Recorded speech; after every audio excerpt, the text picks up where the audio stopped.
ভগবানের প্রিয় ভক্ত পাণ্ডবদের মহাপ্রয়াণের পরম পবিত্র এবং মঙ্গলময়ী কথা যে শুদ্ধ মনে শ্রবণ করে সে নিশ্চয় ভগবানের ভক্তি ও মোক্ষ প্রাপ্তি করে। ওং নমঃ ভগবতে বাসুদেবায়। শ্রীমদ্ ভাগবত মহাপুরাণ প্রথম স্কন্দ চতুর্দশ ও পঞ্চদশ অধ্যায়। প্রিয় দর্শক, শ্রীমদ্ ভাগবত মহাপুরাণটি সম্পূর্ণ সহজ বাংলায় জানার জন্য চ্যানেলটি সাবস্ক্রাইব করে সঙ্গে থাকুন এবং ভিডিওগুলি শুরু থেকে সম্পূর্ণ দেখুন। ভালো লাগলে লাইক করবেন এবং কমেন্ট ও শেয়ার করবেন। প্রিয় দর্শক, অনেক দিন হলো শ্রীকৃষ্ণ দ্বারকা গেছেন। মহারাজ যুধিষ্ঠির তার ভাই অর্জুনকে দ্বারকাতে পাঠিয়েছিলেন। প্রায় 7 মাস হয়ে গেল।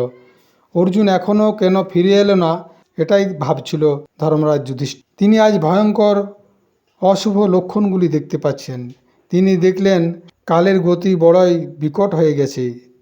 যে সময় যে ঋতু হওয়া দরকার সে সময় সেটা হচ্ছে না। মানুষ অত্যন্ত লোভী, মিথ্যাবাদী ও ক্রোধী স্বভাবের হয়ে গেছে। শুধু মানুষই নয়, এই পৃথিবীও অনেক অশুভ সংকেত দেখাচ্ছে।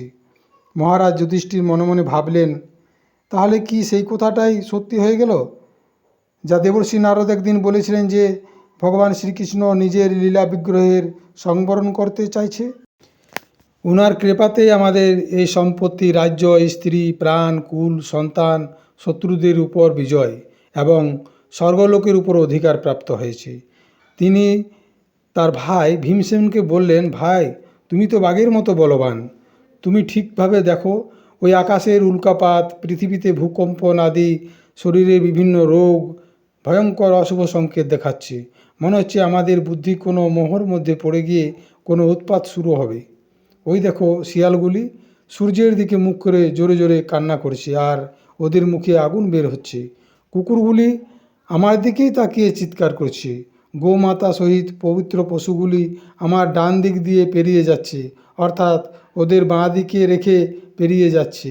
আর অপবিত্র পশুগুলি যেমন গাধা আদি আমার বাম দিক দিয়ে পেরিয়ে যাচ্ছে, অর্থাৎ ওদের ডান দিকে রেখে পেরিয়ে যাচ্ছে। হাতি, ঘোড়া আদি আমার বাহন পশুগুলিও কান্না করছে। পেঁচা ও কাকগুলি জোরে জোরে ডাকছে। আকাশে মেঘ জমেছে, বজ্রবিদ্যুৎ চমকাচ্ছে, সূর্যের প্রকাশও কমে গিয়েছে। গোশালার মধ্যে গাইগুলিও কান্না করছে, তাদের বাচ্চাগুলি দুধ খাচ্ছে না। ষাঁড় ও বলদগুলি উদাস হয়ে দাঁড়িয়ে আছে। জানি না এই ভয়ঙ্কর কাল আমাদের কি করবে। দেবতাদের বিগ্রহগুলির চোখেও জল দেখা যাচ্ছে, চারিদিকে শুধু দুঃখের ছবি। জানি না এগুলি আমাদের কি সংকেত দিচ্ছে, কোন দুঃখের সংকেত দিচ্ছে। ধর্মরাজ যুধিষ্ঠির এইসব উৎপাতগুলি দেখতে দেখতে মনে মনে চিন্তা করছিলেন। ঠিক সেই সময় ভাই অর্জুন দ্বারকা থেকে এসে ওনার সামনে দাঁড়িয়ে আছে।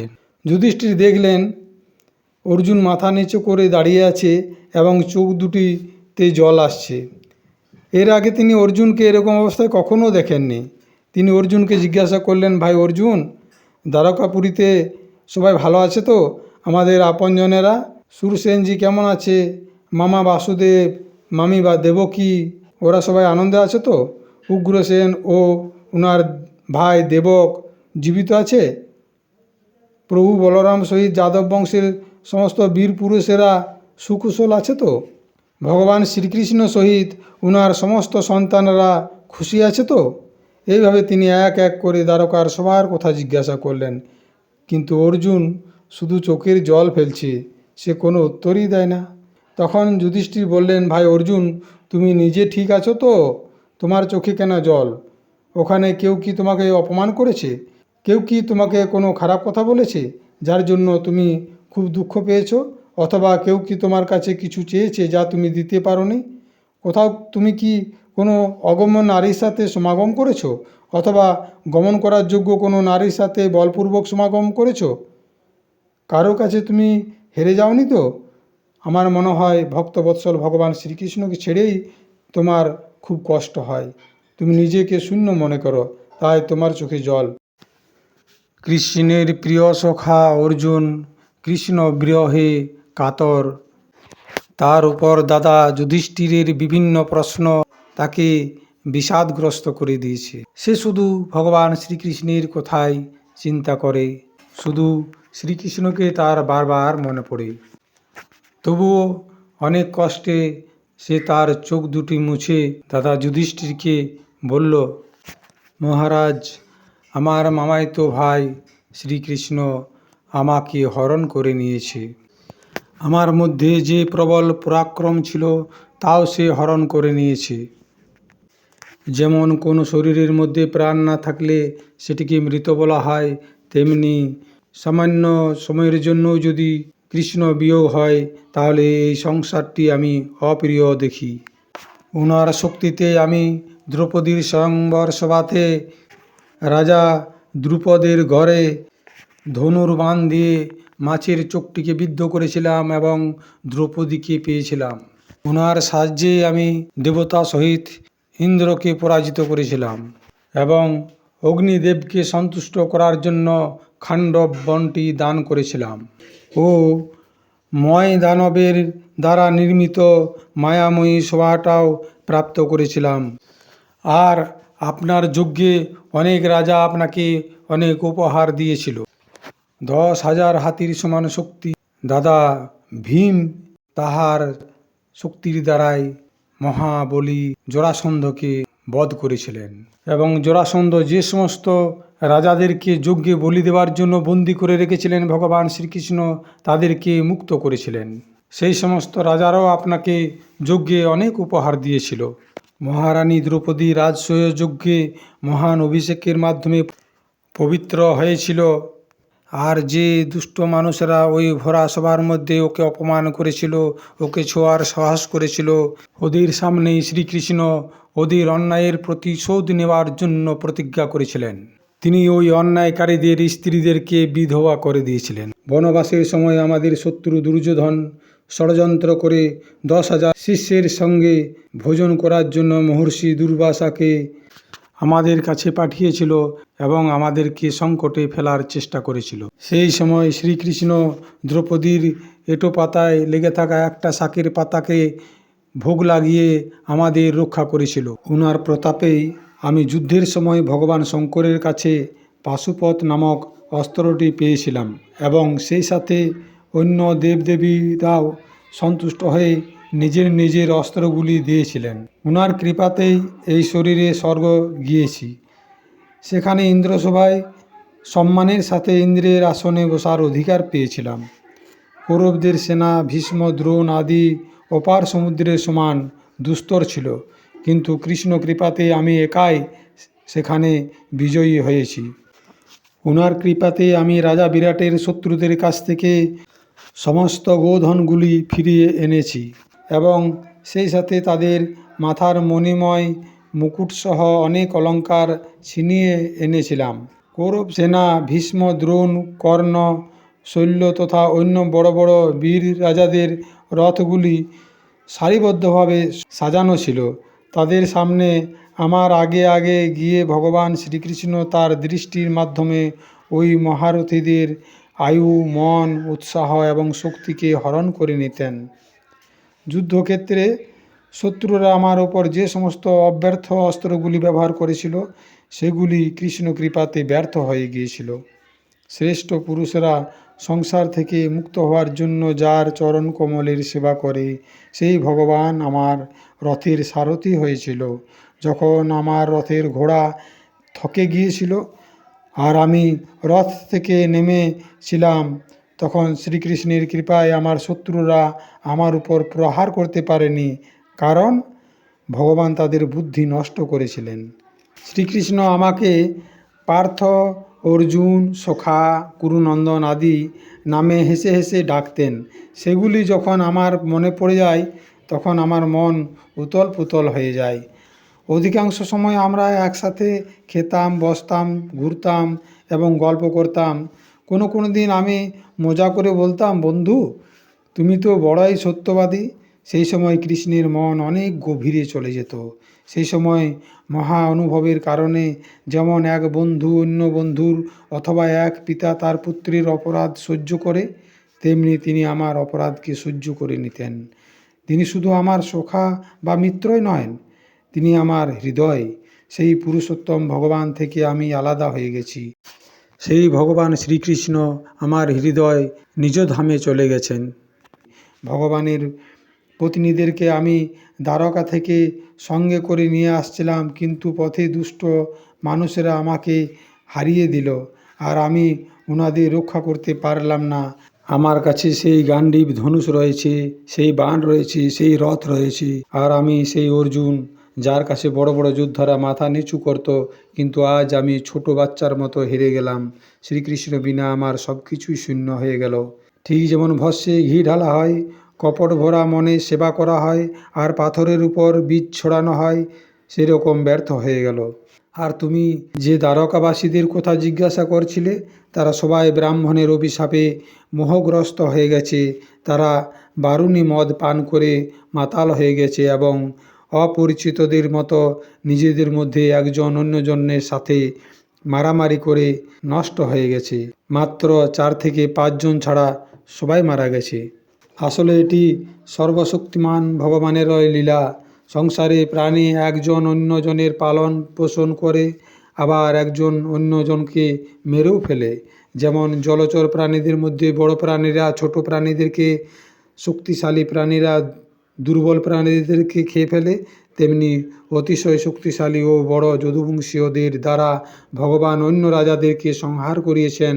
আবার সেই সাথে যদুবংশীয়দের দ্বারাই যদুবংশীয়দের বিনাশ করে পৃথিবীর ভার কমিয়ে দিয়েছেন। অর্জুন আরও বললেন, ভগবান শ্রীকৃষ্ণ আমাকে যে শিক্ষাগুলি দিয়েছিলেন, সেই দেশ, কাল আর প্রয়োজনের অনুরূপ তথা হৃদয়ের তাপকে শান্ত করার মতো ছিল। এইরকম গভীর প্রেমের দ্বারা ভগবান শ্রীকৃষ্ণের চরণ কমলের চিন্তা করতে করতে অর্জুনের চিত্তবৃত্তি অত্যন্ত শান্ত হয়ে গেল। তার মনে পড়ে গেল সেই যুদ্ধ শুরু হওয়ার আগে ভগবান শ্রীকৃষ্ণের দেওয়া উপদেশগুলি, সেই গীতা জ্ঞানগুলি। সময়ের ব্যবধান ও কর্মজীবনে ব্যস্ত থাকার কারণে সে ভুলে গিয়েছিল। ব্রহ্মজ্ঞান প্রাপ্তির দ্বারা মায়ার আবরণ কেটে গিয়ে তার জ্ঞানাতীত অবস্থার প্রাপ্তি হল। সূক্ষ্ম শরীর ভঙ্গ হয়ে তিনি শোক ও জন্ম মৃত্যুর চক্র থেকে মুক্ত হয়ে গেলেন। ভগবানের নিজ ধামে গমন এবং যদুবংশের বিনাশের কথা শোনার পর ধর্মরাজ যুধিষ্ঠির স্বর্গে যাওয়ার সিদ্ধান্ত নিলেন। কুন্তী ও অর্জুনের মুখে ভগবানের নিজ ধাম গমন এবং যদুবংশের ধ্বংসের কথা শুনে অনন্য ভক্তি দ্বারা ভগবান শ্রীকৃষ্ণকে নিজের হৃদয়ে লাগিয়ে দিলেন। জন্ম মৃত্যুর সংসার ত্যাগ করলেন। ভগবান যদুবংশকে এমনভাবে নষ্ট করেছিলেন, যেমন কাঁটা দিয়ে কাঁটা তোলা হয়, তারপর দুটো কাঁটাই ফেলে দেওয়া হয়। আসলে এই সবই হলো ভগবানের লীলা। ভগবানের মধুর লীলাগুলি শ্রবণ করার যোগ্য। ভগবান শ্রীকৃষ্ণ যেদিন মনুষ্য রূপ শরীর ত্যাগ করলেন, সেদিনই বিচারহীন ও অধর্মের কলিযুগ এসে গেল। ধর্মরাজ যুধিষ্ঠিরের কাছে কলিযুগের কথা গোপন থাকল না। তিনি দেখলেন দেশে, নগরে, ঘরে আর প্রাণীদের মধ্যে লোভ, মিথ্যা, ছল, অধর্ম, হিংসা আদি বেড়ে যাচ্ছে। তখন তিনি মহাপ্রস্থান নিশ্চয় করলেন। তিনি তার বিনয়ী নাতি, যার গুণ ওনার মতোই ছিল, সেই পরীক্ষিতকে রাজা সিংহাসনে বসালেন এবং মথুরায় অনিরুদ্ধর পুত্র বজ্রকে তিনি সম্রাটের পদে অভিষেক করলেন। তারপর যুধিষ্ঠির প্রজাপত্য যজ্ঞ করলেন এবং গৃহস্থ ধর্ম ত্যাগ করে সন্ন্যাস ধর্ম গ্রহণ করলেন। তিনি তার বস্ত্রভূষণ ওইখানেই ত্যাগ করলেন। সেই সাথে মমতা ও অহংকারহীন হয়ে গেলেন। তিনি দৃঢ় ভাবনার মাধ্যমে বাণীকে মনের মধ্যে, মনকে প্রাণের মধ্যে, প্রাণকে নিজের মধ্যে আর নিজেকে মৃত্যুর মধ্যে তথা মৃত্যুকে পঞ্চভূতময় শরীরে লীন করে দিলেন। এইভাবে শরীরকে মৃত্যুরূপ অনুভব করে তিনি তাকে ত্রিগুণে মিশিয়ে দিলেন। ত্রিগুণকে মূল প্রকৃতিতে এবং প্রকৃতিকে আত্মার মধ্যে আর আত্মাকে ব্রহ্মার মধ্যে বিলীন করে দিলেন। ওনার এই রকম অনুভব হতেই লাগলো যে এই সম্পূর্ণ দৃশ্য প্রপঞ্চ হল ব্রহ্মস্বরূপ। তারপর তিনি শরীরে চিরবস্ত্র ধারণ করলেন, অন্ন জল ত্যাগ করলেন, কারোর সাথে কথা বলার ত্যাগ করলেন, আর মাথার চুলগুলি এলোমেলো করে খুলিয়ে দিলেন। ওনাকে দেখতে এমন লাগছিল যেন কোনো উন্মত্ত পিশাচ। তারপর তিনি ঘর থেকে বেরিয়ে পড়লেন। তিনি হৃদয়ে শুধু পরম ব্রহ্মার ধ্যান করতে লাগলেন। তিনি উত্তর দিকে বেরিয়ে পড়লেন। ভীম, অর্জুন আদি যুধিষ্ঠিরের ছোট ভাইয়েরাও দেখলেন যে এখন পৃথিবীতে সমস্ত লোককে অধর্মের সহায়ক কলিযুগ প্রভাবিত করছে। সেই জন্য তারাও শ্রীকৃষ্ণের চরণের প্রাপ্তির দৃঢ় নিশ্চয় করে বড়দাদার পিছনে পিছনে চলতে লাগলেন। ওনারা জীবনের সমস্ত লাভ ভালোভাবেই প্রাপ্তি করেছিলেন, সেই জন্য এটাই নিশ্চয় করলেন যে ভগবান শ্রীকৃষ্ণের চরণ কমলই আমাদের পরম পুরুষার্থ। ওনারা শ্রীকৃষ্ণকে হৃদয়ে ধারণ করলেন। পাণ্ডবদের হৃদয়ে ভগবান শ্রীকৃষ্ণের চরণ কমলের ধ্যানে অনন্য ভক্তির উদয় হলো। ওনাদের বুদ্ধি শুদ্ধ হয়ে গেল এবং ভগবান শ্রীকৃষ্ণের সর্বোৎকৃষ্ট স্বরূপে স্থির হয়ে গেল, যেখানে নিষ্পাপ পুরুষই একমাত্র স্থির হতে পারে, যার ফলে ওনারা বিশুদ্ধ অন্তঃকরণের মাধ্যমে নিজেই সেই গতি প্রাপ্ত করলেন, যাহা কোনো দুষ্ট পাপী মানুষের কখনোই প্রাপ্তি হয় না। সংযমী এবং শ্রীকৃষ্ণের প্রেমের আবেগে মুগ্ধ বিদুরজিও প্রভাস ক্ষেত্রে নিজের শরীর ত্যাগ করলেন এবং ওনার পূর্বপুরুষদের সাথে যমলোকে চলে গেলেন। এদিকে দ্রৌপদীও দেখলেন যে পাণ্ডবরা নিরুপেক্ষ হয়ে গেছে, তখন তিনি অনন্ত প্রেমের দ্বারা ভগবান শ্রীকৃষ্ণকে হৃদয়ে ধারণ করলেন এবং কৃষ্ণ কথা চিন্তন করতে করতে ওনার কৃষ্ণ প্রাপ্তি হয়ে গেল। ভগবানের প্রিয় ভক্ত পাণ্ডবদের মহাপ্রয়াণের পরম পবিত্র এবং মঙ্গলময়ী কথা যে শুদ্ধ মনে শ্রবণ করে সে নিশ্চয় ভগবানের ভক্তি ও মোক্ষ প্রাপ্তি করে। প্রিয় দর্শক, আপনি যদি আমার চ্যানেলে নতুন হয়ে থাকেন তবে চ্যানেলটি সাবস্ক্রাইবের সঙ্গে থাকুন এবং লাইক, কমেন্ট ও সাবস্ক্রাইব করতে ভুলবেন না। ধন্যবাদ।